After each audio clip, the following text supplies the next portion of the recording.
If you want to scale your impact, then start small. Start with just one person. A ripple effect doesn't start on the outside and work its way into a single dot. It's the single dot, the single drop that then ripples outward.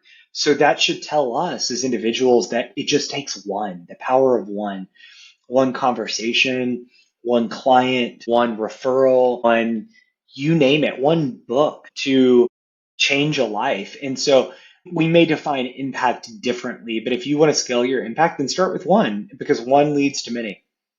Welcome to Career Coaching Secrets, the podcast where we talk with successful career coaches on how they built their success and the hard lessons they learned along the way.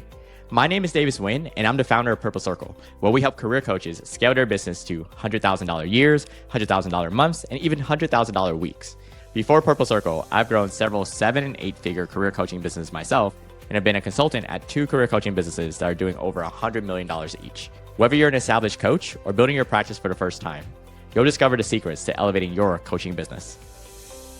Hey everyone, welcome to another episode of Career Coaching Secrets Podcast. I'm your host, Regan, and today's guest is Milam Miller, a keynote speaker, leadership coach, and founder of Be Confident and Kind, a sales enablement practice dedicated to reshaping how we lead, connect, and sell in the modern workplace, known affectionately as the real-life Ted Lasso.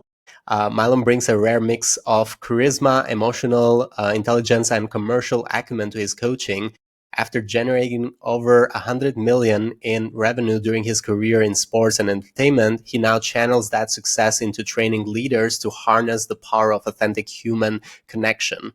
Through one-on-one coaching, group workshops, and his signature keynotes, Milam helps organizations upskill their teams in confidence, presence, and influence, these soft skills that are now mission critical to the age of AI. And it's a pleasure for me to have him on the podcast today. Welcome to the show, Milam. Thank you, Regan, for having me. This is so fun to be in conversation with you. Thank you. Yeah, it's a pleasure for us to have you on, and thank you for coming. So wanted to ask you, when it comes to the coaching part of it, what inspired you to do this and start your own coaching business? Sure. It's a very valid question and one that is important for me to revisit, kind of the why behind coaching. So in around 2020, I was made redundant from a job that had become very much of my identity. I had the old adage or the phrase of blood, sweat, and tears. I felt like I breathed it, slept it, lived it, you name it. And there was the occasional tear. Thankfully, no blood that I'm aware of, but I was made redundant due to a change of ownership hands. So I think this happens often when mergers and acquisitions happen or transfer of ownership and certain staff members, departments, the overhead just isn't necessary.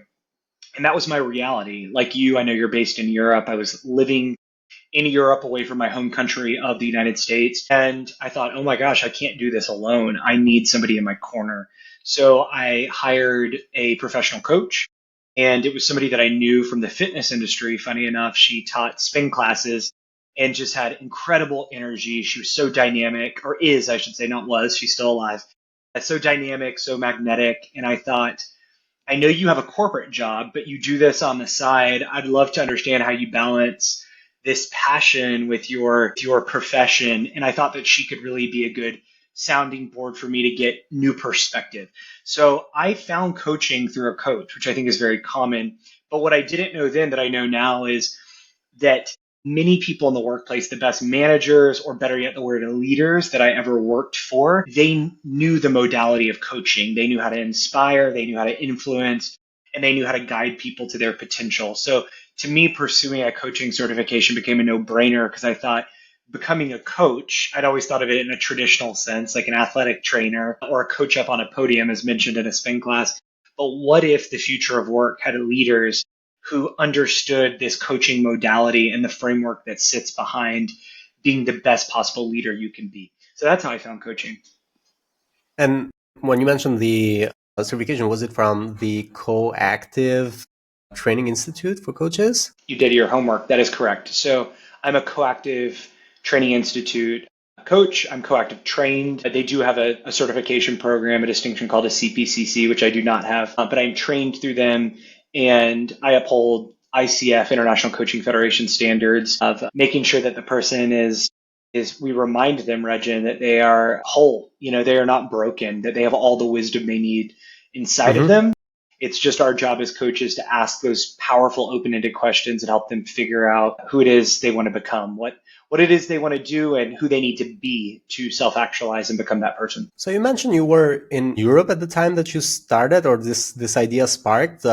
Then you continued, like you actually became a coach when you moved back to US, or how's the story there?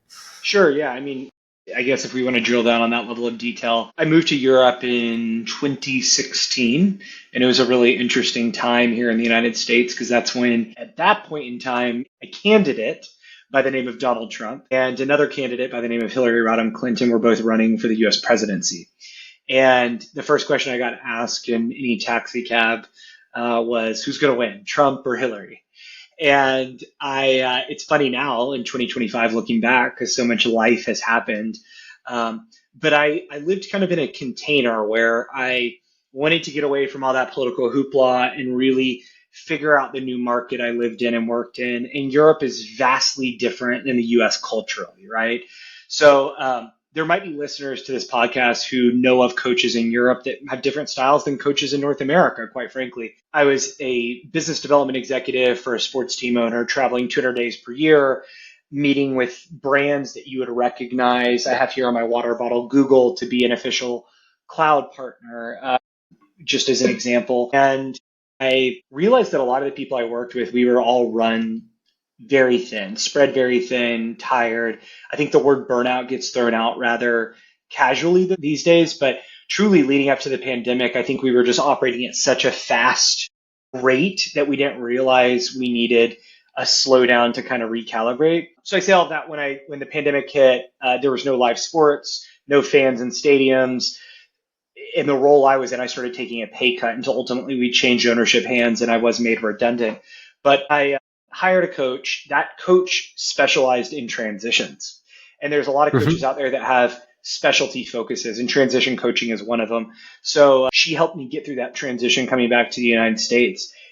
It wasn't until a year later I had found a new role. I had transitioned to another corporate job. I was a fully remote senior leader that I realized, oh my goodness, remote leadership, in my opinion, does not work.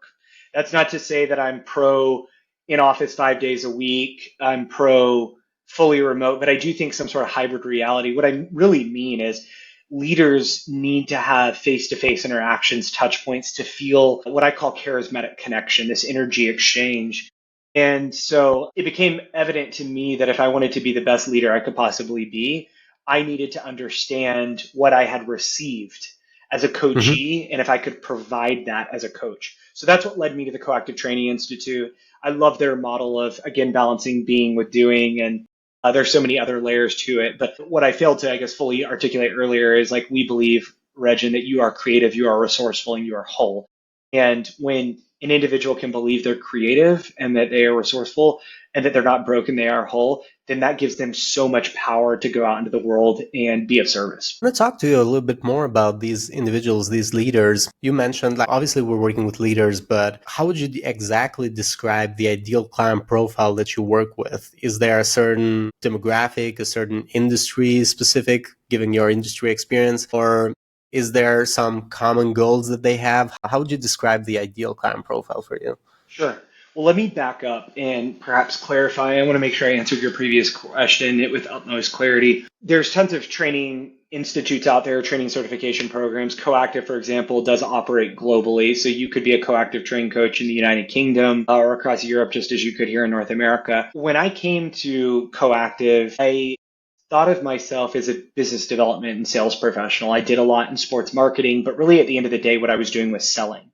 And I believe, Regin, we're all in sales of some sort, right? Like whether you're a frontline seller like I was, traveling, liaising with the client face to face, or you're in the office putting together sales collateral, maybe it's customer service, anything to keep the wheels in motion, right? Making sure that we're retaining clients and customers. We all play a part in the sales process, the sales cycle.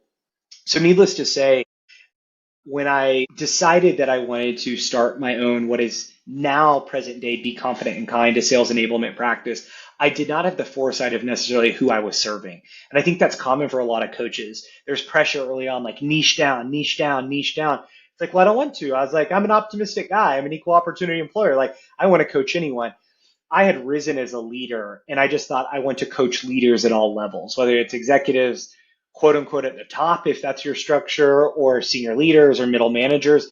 But what I'm seeing is that top down approach is really kind of flattening. It's kind of leveling out to a horizontal approach at most organizations where every employee wants autonomy, wants agency, and it's corner office executives that want to make sure they're creating that feeling or that illusion of you can inform things and we're listening and we're here to serve you just as you're here to serve us, right? That's what Mm-hmm. at will employment is. So it took time, but through that evolution, I realized the individuals I love working with, my target customer profile, to answer your question, is sales leaders. So if you're leading a sales team, maybe you've been in a quota bearing role in the past, whatever it may be, if you are a rev gen, you're generating revenue, a rev gen professional, sales rep, sales leader, that's who I coach because I find that those individuals are the ones with such high potential, but they have really nasty inner critics or what we call saboteurs. And they're saying, you're never going to be good enough, or you're never going to achieve the success that you had last year or last quarter. You're always waiting for the other shoe to drop. And that's such a dangerous mindset, a lack mindset, as we call it, to operate from a place of scarcity when really we could operate from a place of curiosity and abundance and be like, well, what worked really well? Can I do more of that? What would it look like to repeat that? Okay, if that's no longer working, how can we tweak it? How can we pivot? So I find that the most stimulating because there is an element of problem solving, but my job as the coach isn't necessarily to solve the problem. That's what a consultant would do. My job is to say, Regin, what would you do? How would you solve this problem? And help guide you to your desired outcome. Interesting. And where do you see the common goals that these, like, where do they want to go typically? Like, let's say the engagement, if I was a sales leader and I wanted to work with you, and for anyone who's listening, it might be, what is the engagement like of working with you? Is there a certain program of a certain length that they go through? How is that engagement? Absolutely, yeah. I only work with clients on a retainer basis or package project based basis, not one offs. So you have to commit to a minimum of 3 months because I firmly believe, and I say this to my corporate clients as well because I do corporate coaching. If you give me 1 quarter to turn around sales or turn around your sales workforce, then you're going to see results. I'm not guaranteeing I'm going to 3x, 5x, 10x your revenue. I'm not going to say I'm going to take you from net revenue positive to like profitable, but you're going to see results. You're going to see a positive trajectory. So working with individuals versus working with like corporate clients, it is a little bit different. But I firmly believe that we all want the same thing. And so what do I mean by that? If I'm an individual looking for coaching, I either want to grow my influence so that I'm getting noticed and I'm visible for promotions and opportunities, even stretch projects. If it's not influence I'm looking for impact. Maybe I already have built my influence and my goodwill, but I want to have greater impact, whether it's internal within the organization or external for clients and customers. And then bottom line for individuals, like I want more income, right? Like I want to be compensated fairly and accordingly. And if I'm yielding results, then I want greater income. Now, again, those metrics look different for corporate organizations, but it's not all that different. Are we building a workforce that's influential and is distinguishing us from our competitors? Do we have the impact we want to have in the world? And what does that look like? Have we lost sight of our North Star, our mission, our vision, our values? And are we on a path to profitability? Like, if we're profitable, then we can pay higher wages to our employees. They can be higher earners and increase their income. So there is a symbiotic connection between the two. And so from my understanding is both oftentimes is the company or the individual that like is paying you. So it's either like a company expense if it's going through the executive, I'm assuming, or is it always a company expense? Depends on organization. Some organizations are good at offering stipends, so they may cover some of the cost. Some organizations want to streamline and have a centralized program. So it is a corporate coaching contract where, say it's for all mid-level managers or any new manager, a first-time manager has to go through an executive coaching, sales coaching, leadership coaching program through me, then I can offer, since they're all quote unquote the same level, I can say, okay, I'm going to coach you individually, all five of you, but then the five of you plus me, the six of us are going to circle up every month, and we're going to have a group coaching circle where we get to exchange ideas and best practices and key learnings. And we're not necessarily mixing direct reports with their managers where the agenda or the topics could get mixed up. It's like, what are our common challenges and how are we overcoming them? So that's very common. But I love serving corporate environments because I find that if they're seeking coaching, then there's something wrong. And what I mean by that is they've likely trained their workforce and they have some sort of formalized training program, and yet something still isn't clicking. Because if you don't know how to do your job, then you need training. But if you know how to do your job, you're just not doing it well, then likely you need coaching. Because coaching is going to give you that encouragement, that empowerment, and build that self-efficacy to say, you're confident at what you do. Like we've built up your competency, but you need to be really kind to yourself as you're still growing, learning, developing, testing hypotheses. Be kind to each other. You are responsible for the energy you bring into the space. And that's the ethos of my practice. Be confident in what you're selling and be kind to yourself and others. Interesting. Yeah, I was just gonna ask you because you were explaining that. I was like, well, that's where the name might have come from. It makes a lot of sense. So I'm glad you picked up on that, Regin. That's good. So it's been about 3 years, right? With Be Confident and Kind. So for all the coaches who are listening, I want to understand this better. Where are you finding your clients? What in terms of like marketing channels? What's working very well for you right now? Yes, it has been 3 years, and I wish I could say, like, with full transparency, and I'm being rather vulnerable right now. I wish I had better processes or systems, and what I mean by that is more automated funnels or channels. But that's actually not my forte. That's not my expertise, and I'm constantly assessing, evaluating, meeting with people that I think can provide that. But I'm very old-fashioned. I believe in doing the best work you can possibly do and let your customers, clients speak on your behalf. So my warm referrals and testimonials is what has not only started my business, but sustained my business and keeps it afloat.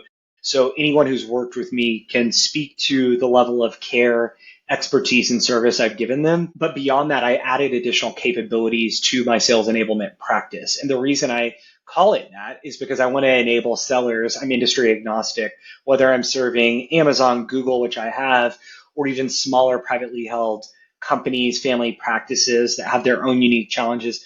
I want to enable them to be the best version of themselves they can be if they desire to grow and be a leader, if they just want to be a rep or want to be out in the field, want to be selling without leading a team.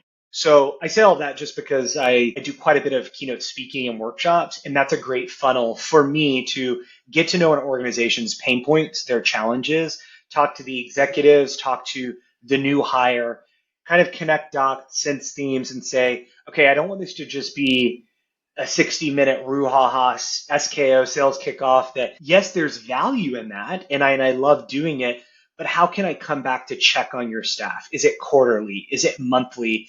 Is it one-on-one coaching with individuals who need and or want it the most? So that's really my offering is I do quite a bit of keynote speaking and workshops, but also there's a consultative offer and then the coaching offer. Yeah. So there's also like what we mentioned in the intro at the beginning. So there's the one-on-one coaching, there's the group workshops, keynotes. Yeah. So right now, thinking about these 3 years, it's mostly referrals, just like you mentioned, and through your keynotes as well.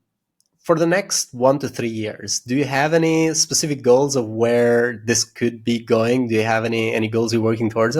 Yeah, that's a valid question. So it's more than just warm referrals. Maybe I guess, flip the other side of the coin. It's direct sales outreach. I mean, once you've built up testimonials and case studies, which I have, you're able, I think, more confidently to go to a dream company. For example, I've never done any work with Lego, but I grew up loving Legos, and they're constantly rated one of the world's best companies to work for. And I want to know why, Regin. So I can more confidently go to them and say, kudos to you all. You are doing something right. Not only am I curious to see it, but I want to contribute to it. I want to amplify it. I want to enhance it. I want to take that further. I think so many coaches or rather consultants, even coaches and consultants, fixate on who needs this, where is it broken, how can I help fix it, or how can I come in and turn things around. Yes, there's merit to that, but what if we just went to places that are doing great and said, I want to help y'all do more of it and I want to help amplify it. So Lego's on my vision board. If anybody is listening to this and works at Lego, like, hit your boy up. But I think you've got to be really authentic, know who you are, what your business offers. I think you've got to be bold. You've got to make that ask. And then most importantly, you got to be curious. You got to constantly stay attuned to what the market is dictating, what customers and clients are saying. And it's those ABCs of authenticity, boldness, and curiosity that I talk about in my book. And that is the new age way of selling. It's not the ABCs of always be closing. It's rather something more subtle, more softer. And as you said in the intro, that the soft skills that are so desperately needed in this age of AI. AI can tell you a lot of things, but it won't always tell you how to approach it. It might say what to say, but not how to say it. So going back to your original question, for the next 1 to 3 years, I will be talking about this thought leadership, this book, The Charisma Craft. I think it has immense value for any organization that has a sales team, a sales function. And guess what? All organizations do. Because if you don't have sales, then you don't have a company. They're the lifeblood of an organization. So a lot of my focus is helping people understand charisma as a skill that can be developed and a skill that can be accessed when you need it, embodied authentically, and deployed. And that's really the focus of my practice moving forward. Interesting. So that is something that you kind of like already are doing, but you just want to push the book more, right? And when it comes to like your coaching practice throughout the last 3 years, has there been any investments? And I can imagine like investments either on yourself or on the coaching business. You did mention a coach, or like coaching programs, anything that you can think of that was an investment that you feel really good about. And has there been an investment that you don't feel so good about, let's say in terms of ROI? Yeah, I mean, it's a yes and coaches I know will appreciate that. It's a yes. There's investments I feel good about, and there's investments I don't feel good about. ROI is something as a sales professional and sales coach. It's not always as quantifiable as we want it to be, right? Like we're looking for ROI, but it can have intrinsic value, it can have extrinsic value, it may just be I want to break even or earn back my investment. But I think our biggest investment, and I believe this just kind of as a overarching principle, is time. And taking the time to sit with you today, you taking the time to sit with me today, you have to believe there's going to be some sort of value exchange, right? Because we can't get time back. And Yeah. money, I don't worry as much about because I have invested in coaching programs, systems. I was on the phone, for example, yesterday with my bookkeeping service. So I have an automated invoicing system and it handles all the back end admin tax things that I don't want to touch because I want to be a service to my clients. I don't want to be wearing an administrative hat. I know lots of coaches who leverage the use of virtual assistants. I did that while I was out on paternity leave. I used it as a temporary thing to try it out and see if I wanted to have it ongoing. So there's really no silver bullet is really what I would say. And only you, the individual who's investing your time and your money into processes, systems, people, resources, support groups, you name it, only you can determine if the ROI is worth it or not. That's about as much as I'm willing to share there. Yeah, and what I've noticed is that oftentimes with the investments is just that it could be a delayed ROI. Like it just like you don't see it right now, but you will see it maybe in a year or so. It's just like, especially when it comes to like training as a coach or certain investments that do take time, you just don't see the ROI immediately in terms of numbers, but you will see it later. So there's always that factor in. I was still thinking about your goals and also when you mentioned your book. Is there like a challenge that you see right now for doing that? Where do you see the bottleneck right now? Yeah. I like the way you think, Reg, and let me just acknowledge that perspective on it taking time to see ROI. Maybe the fruit does not grow or reveal itself to a year down the road. So thanks for sharing that. That's a great way to put it. I love learning with you. The biggest challenge for me is my book only published in June of 2025. I don't know when this episode will air.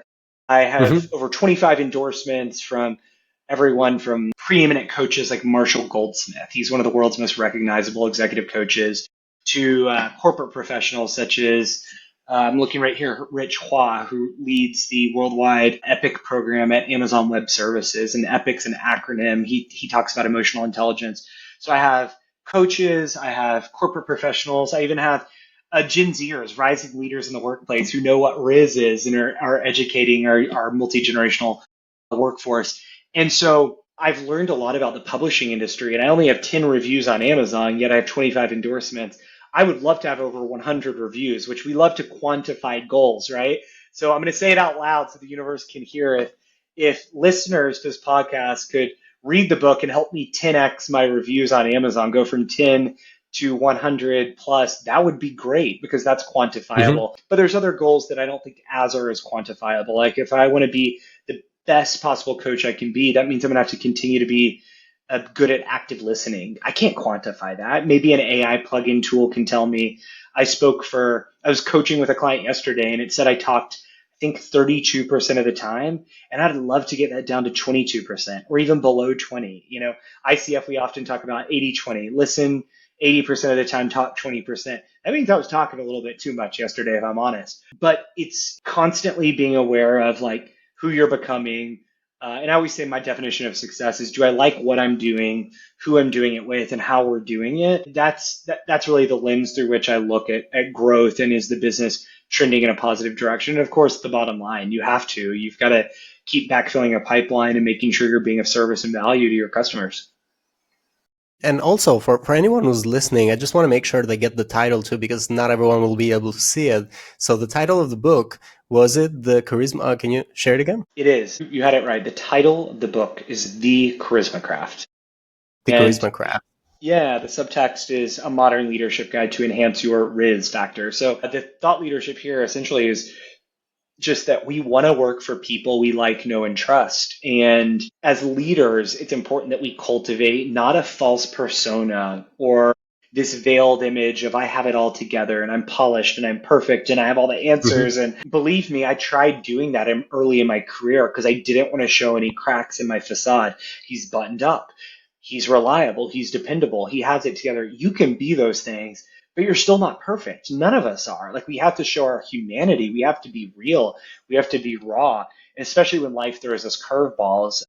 Maybe it's a family member gets ill and you can't be on 24/7, or you have a medical incident yourself and you can't show up on your A game. You've got to embrace your B game. So I talk a lot about charisma not being about me, Regin. It's about you. It's about them. And if we can put the focus of leadership on them, I'm here to serve, then in turn we're going to feel the magnetic pull of charisma because we want to work for those people. In some ways, we want to emulate them. That doesn't mean we want to carbon copy them. We want to make it Mm-hmm. uniquely our own, but at least we're given a positive blueprint or a model for what human connection can look like in the workforce. And yes, we can drive performance, we can work towards results, but we're doing it in a way where we feel connected and we like who we are as a person when our head hits the pillow at night, or we like the person we're walking into the boardroom with. We don't resent them. So it's a really, I think, profound thought leadership piece about charisma being about them, not being about me. Thank you. Thank you for sharing. And for anyone who wants to find it, where can they go to Amazon They can or? absolutely go to Amazon and up those reviews. I would love more than 10, like I said, because we live in a world with SEO and AI, and I tried to distill the lessons I've learned as a corporate professional, as a former senior leader who led teams, and now a full-time keynote speaker, consultant, and coach that understands trends in the market, themes in the market, and these common struggles. Because whenever we name the struggle Mm-hmm. that a lot of us feel and we may be afraid to share and we hide it, then we start to normalize it and we start to figure out tools, techniques, and tactics to overcome those skill gaps or barriers that are getting in the way of us being the best version of ourselves. So it is a three-part book about accessing a new definition on charisma, embodying various leadership archetypes, and then deploying these exact tools I've mentioned to give you the presence, to be Mm-hmm. perceived as charismatic, to give you the tools to influence others in a positive way, not manipulate them, and ultimately everyone's in sales, so we've got to know how to persuade. And persuade isn't to trick, it's not to manipulate, like I said, but it's to say, I genuinely believe this could be of value to you. Here's why. Based on that curiosity piece, what I'm hearing, what I'm sensing. We always talk about third degree listening and coaching. It's not necessarily what's being said, but it's also what's being unsaid. If I can sense the body language and each trepidation and say, what's going on? What is that right there? And that's what I think really unlocks deep and profound conversations. Absolutely. And I also wanted to ask you, when it comes to other coaches who are listening, since you're going after this one as well, what advice would you give to other coaches, and would be like an advice you give to yourself? What advice would you give to other coaches who are looking to scale their impact? The advice I would give to myself, I'll start there, is when it comes to scaling, be patient. You can't scale overnight. And hopefully that's received well by other coaches. They find that encouraging, because if you want to scale your impact, then start small. Start with just one person. A ripple effect doesn't start on the outside and work its way into a single dot. It's the single dot, the single drop that then ripples outward. So that should tell us as individuals that it just takes one, the power of one conversation, one client, one referral, one, you name it, one book to change a life. And so we may define impact differently, but if you want to scale your impact, then start with one, because one leads to many. Absolutely. And it's also our company mission is we're aiming to impact 1 billion lives. Although it seems like a crazy big number, we're working with coaches. Coaches have so many clients. These clients could be leaders. All of these leaders have their teams, have their families, and it just like starts to ripple. Even though we might be working with like maybe, I don't know, 20, 30 coaches, those 30 coaches would have like their own clients, just like starts to ripple. And yeah, in the same way, just like you said, it starts with one. It starts with one, and then ripples down. I'm curious, Regin, let's go there with you. Mm-hmm. Have you ever worked with a coach, or was there one coach that really had an impact on you that made you pursue hosting this podcast, for example, or like being in and around this world? I'm curious what that has looked like in your own life. Well, for me, I've actually never hired a coach myself, but Davis is also a coach, so he's my founder and my coach. So it's kind of like what he's pushed me to actually start this. Initially, I wasn't very. I'm kind of like I tend to think myself as an introvert, not an extrovert. And this is a podcast. I have to talk with so many people every day. It's just so interesting because initially I was so nervous. I was just like doing so much research on the person I was going to meet first. And then it ended up, I looked kind of weird because I knew so much about them. And it just that didn't look natural. And I've come all the way to this point, just like you mentioned, and like utilizing AI whenever I need to. And it's just like the conversation just comes so natural to me right now versus like maybe my first conversation with my first guest. It's also learning period for me because there's been so many episodes right now. But yeah, Davis has been my coach and, well, kind of my mentor more than a coach, I would say, for most of my experience, even in marketing, because my background is in marketing and I don't do any coaching, but he's coached me through marketing and coached me to become a better leader because I was managing a marketing team initially. And yeah, Dave's been my first coach. I haven't had a coach after that, so I don't know the experience beyond that. But I've just interviewed so many coaches, and I've had actually coaches in the podcast that have done some exercises with me in the podcast, and that has been very interesting. And just like having certain questions that trigger you to think beyond what you have thought of initially, and just like these unknowns just start to unravel. And it's so interesting. One coach, she was, we had on our podcast, she was focused on internal conflict resolution. And she was explaining to me how, for example, when you're having a good day versus when you're having a bad day, why you're having that good day and why you're having that bad day. Not really giving me advice, but just like unlocking that actually there might be some certain values that I have. Everyone has values that are in conflict at a certain day that are actually causing you to feel a certain way, because you're seeing, let's say, if you value peace and at a certain moment you see conflict in front of you, you're just not going to feel that well because you value peace and you're just like in conflict with your values at that moment. And yeah, I've had the experience of only the coaches that I've interviewed and Davis, but yeah, I wish I could share more about that. Thank you for sharing. That's a great answer, and I appreciate what you're highlighting. The way I interpret that or receive it is that Davis, whether a coach, mentor, maybe both, it sounds like he really pushed you out of your comfort zone to start this, and you might have self-identified as just an introvert. How is it possible for an introvert to host a podcast? And I like to think that regardless of introversion, extroversion, ambiversion, we can derive energy in different ways. And I am highly extroverted. Like I love talking to you. You can see me smiling and beaming, and I will walk away from this conversation very charged. And I know others wouldn't. But what I want to tie it to really is the art of charisma. Like it is a craft. And you said that, you went into the conversations perhaps over prepared, but it made you like you were afraid they were gonna think you were weird, or perhaps another word is like creepy. How do you know all of this about me? But just being open, that postureness of openness and curious and asking questions and being willing to have a module or an experiment, as you put it, like coaches run various modalities on you is really neat. So thanks for sharing that. I can tell that you're developing your charisma craft just by hosting this podcast. Thank you. Thank you. Thank you for that. And thank you for noticing that. And thank you so much for coming to our podcast today. It's been a pleasure to have you on the show. And for anyone who wants to connect with you or find you, they can easily go into LinkedIn and look up Milam Miller. They'll be able to find your profile. I also think they can go into, is there a website? Is it beconfidentandkind.com? That's me. Yeah, you can find me on the World Wide Web, beconfidentandkind.com.